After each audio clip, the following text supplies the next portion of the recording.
Hezbollah may have drawn Israeli blood even with a ceasefire officially in place, exposing just how fragile and contested the truce on the Lebanon front really is.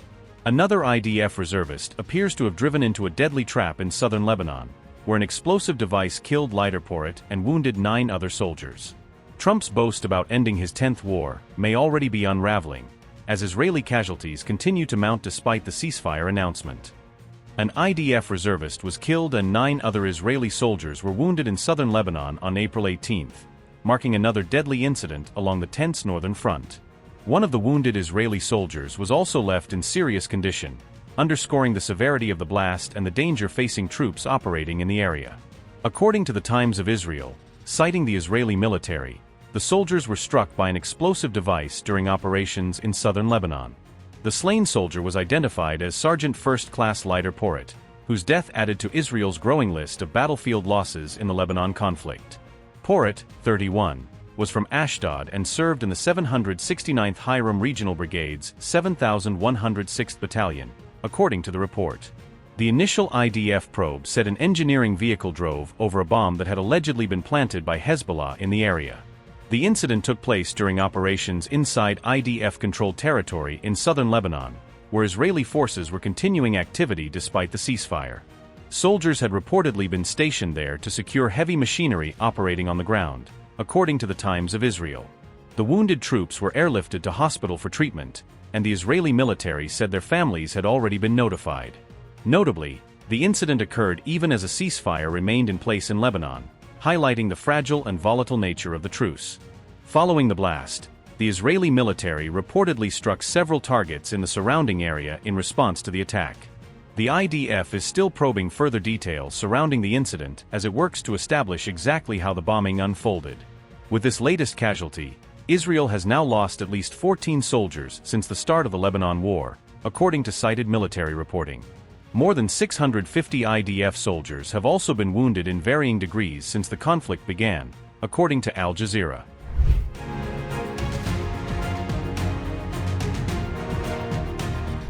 The latest setback for Israel came despite a US-mediated ceasefire with Lebanon still being in place, underlining how fragile and contested the truce remains.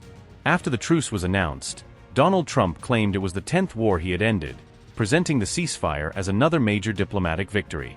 However, the ground situation in Lebanon appears anything but stable, with fresh violence and political disputes continuing to cast doubt on the durability of the ceasefire. In the latest sign of friction, Hezbollah leader Naim Qassem dismissed the Lebanon ceasefire paper published by the United States, suggesting the deal remains far from fully accepted. Qassem also said the next phase of the truce would depend on the implementation of 5 key points, indicating that major conditions still need to be met before any real calm can hold. Naim Qassem sought implementation of these 5 points, and I quote, 1. A permanent cessation of aggression throughout all of Lebanon, by air, land, and sea. 2. The withdrawal of the Israeli enemy from all occupied territories, extending right up to the borders. 3. The release of all prisoners. 4. The return of residents to their villages and towns situated along the borders. 5. Reconstruction efforts, supported by both international and Arab aid, and undertaken with a sense of national responsibility." Unquote. The 10-day ceasefire between Lebanon and Israel began on April 16 and is expected to run until around April 26, depending on the exact implementation timeline. Interestingly, Tehran's terms for a broader peace deal with the United States were linked to a ceasefire involving Israel and Lebanon, showing how tightly the regional tracks had become intertwined.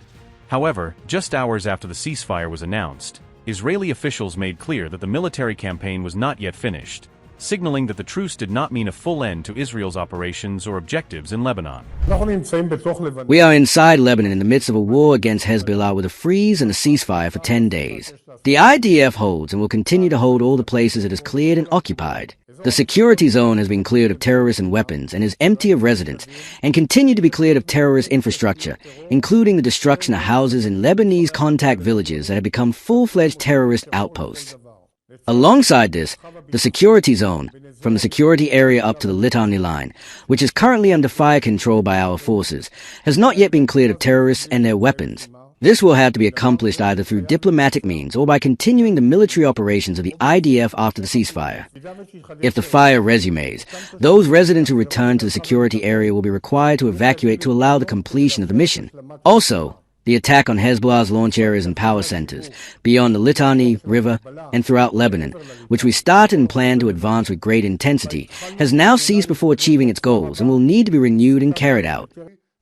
At the request of my friend, President Trump, with whom we changed the Middle East and brought about tremendous achievements, we agreed to a temporary ceasefire in Lebanon. At his request, we will give an opportunity to promote an integrated political and military solution with the Lebanese government.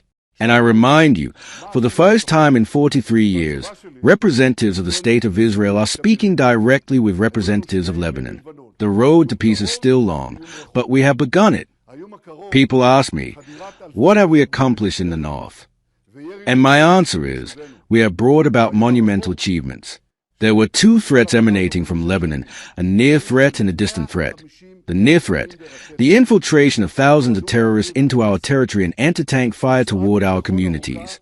The distant threat, which Hassan Nasrallah had built over years, the firing of 150,000 missiles and rockets intended to destroy Israel's cities. We have removed both of these threats.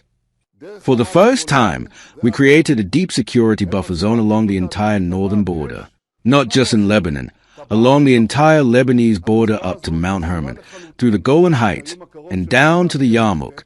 They wanted to surround us with a ring of fire. We created a ring of security. This buffer zone completely removes the near threat of invasion and anti-tank fire.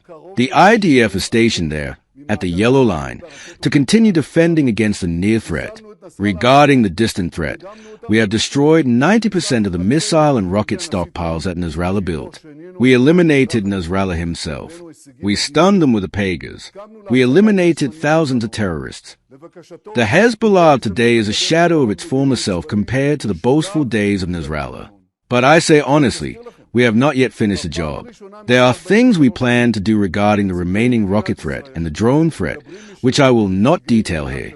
However, we have an additional goal, and that is a dismantling of Hezbollah. Therefore, I tell you again in all honesty, this will not be achieved tomorrow.